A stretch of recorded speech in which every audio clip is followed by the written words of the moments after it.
society is, they say, a contract between people. But we have moved beyond subsistence living, and most of us live in complex societies.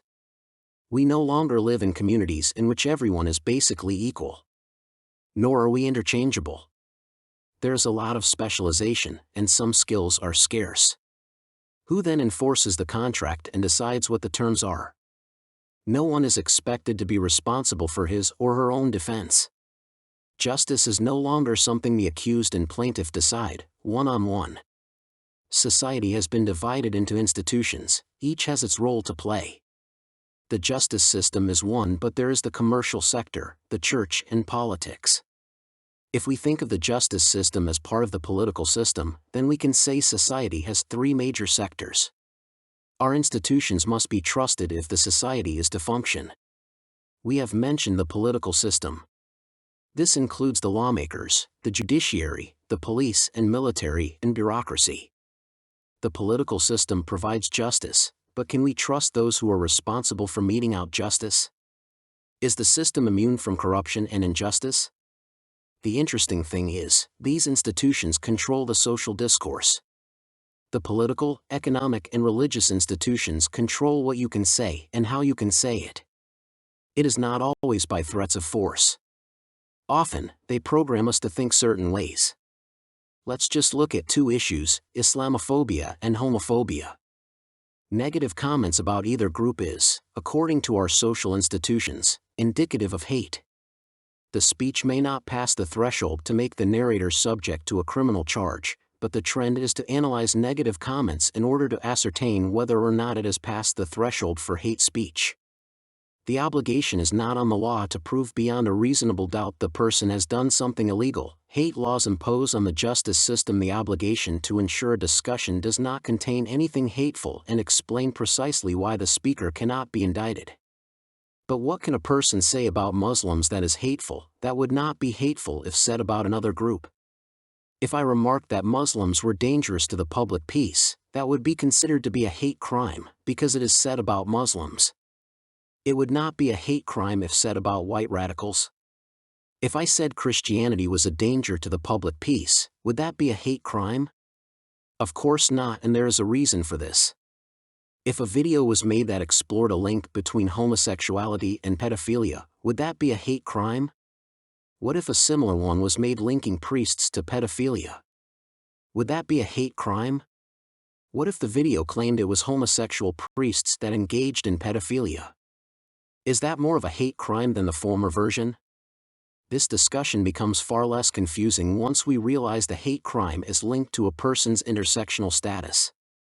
Hate crimes are inversely related to intersectional value, in that a hate crime is an action performed by a person of lower intersectional value against a person or group of greater intersectional value. If killing is wrong, it ought to be wrong equally and for everyone.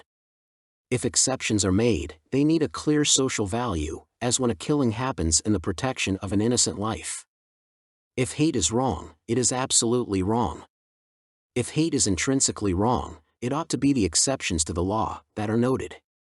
But how can hate be defined, without prejudice? Hate is always intersectional. For there to be a hate crime, there has to be higher and lower value groups. Otherwise, when is a word just a word, and when does it constitute hate? The answer is always a political response. The problem is that if we tie hate to speech, there is no free speech. Hate has to be inversely related to the intersectional value of the group if it can be construed to be hate. If it is permissible for Muslims to pray at work and not Christians, then Muslims have a higher intersectional score than Christians.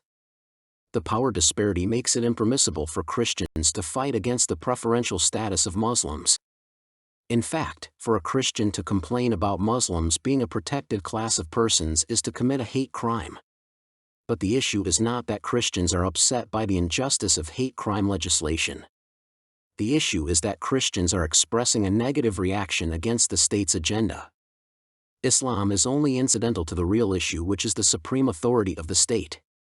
If it is permissible for gays to celebrate their sexuality but it is not permissible to celebrate the sexuality of straight persons, then it must also not be permissible for heterosexuals to disparage homosexuals. Hate is inversely related to intersectional value. There are only two options: either we are all under the same law, or hate is decided by fiat and will be heavily influenced by the values of the adjudicator, which is the state. Will a Muslim or homosexual have the same opinion as to what constitutes hate?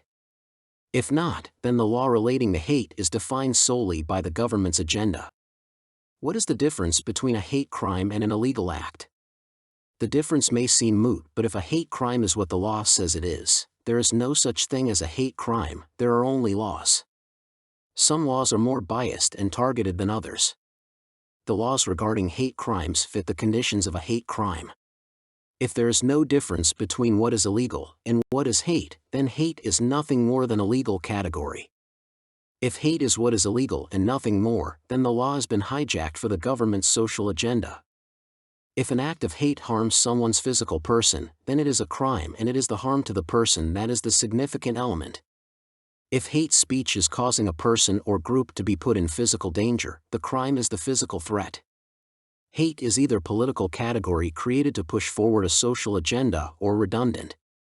The question is, after we realize the government is engaged in a divisive political agenda, what motivates them, truth or getting what you worked for?